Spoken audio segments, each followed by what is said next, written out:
Is a blue shirt. ওই হয় একটি নীল জামা।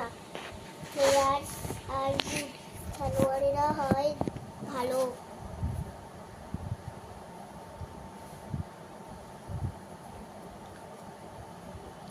You are a cobbler. তুমি হও একজন মুচি। It is a bird. ইহা হয় একটি পাখি। Those are toys. ওইগুলি হয় খেলনা। These are cups. এইগুলি হয় পেয়ালা। Grass is green. ঘাস হয় সবুজ। The tree is tall. গাছটি হয় লম্বা। Elephant is big. হাতি হয় বড়।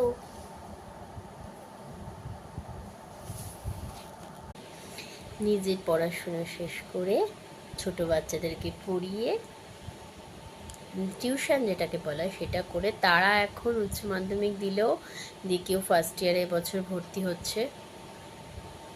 তো কেউ ডাক্তারিতে চান্স পেয়েছে, কেউ ইঞ্জিনিয়ারিং, তারপরে তোমার কেউ এমনি সায়েন্স যারা নিয়েছিল তারা আর কি সেই বিএসসিতে ভর্তি হচ্ছে, অনার্স নিয়ে পড়বে। তো এখনও নিজের বিয়ে হয়ে বাচ্চার এই 6 বছর হয়ে যাবে নেক্সট মান্থে, এখনও আমি লিখছি বাচ্চার লেখা।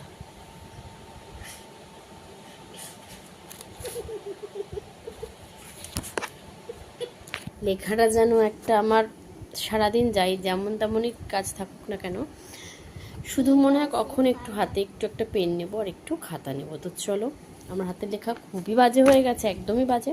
তো আমি প্রশ্নের অঙ্ক পাতিয়ে দিলাম, ও করবে, দেখে নাও। তো দেখো বন্ধুরা, এই যে মাম্মামের আমি কিন্তু প্রশ্নের অঙ্ক পাতিয়ে দিয়েছি এবং এটা যে করবে জন্য জায়গা রেখেছি, ওদের স্কুলে যেমন করিয়েছে। এই দেখো, এই যে একদম শর্টেই করেছে। আমি কিন্তু বাড়িতে লিখিয়ে করেছিলাম, দেখলাম স্কুলে একদম শর্টে করিয়ে দিয়েছে। তো ভাবলাম চলো শর্টে আমিও করিয়ে দিই। আর কি করব, আমি যেটা লিখিয়েছিলাম যে গাছে পাখি বসেছিল এতগুলো, উড়ে এসে বসলো এতগুলো, তো দেখলাম এত কিছু লেখায় নেই, ঝামেলা। যাই হোক, পরে করাবে, চাপ নেয় না, তাই তো, মেয়েটা অনেক ছোটো তো তাই। তো এটা নাম্বার 2। এখন আমি 3 নাম্বার পাতালাম।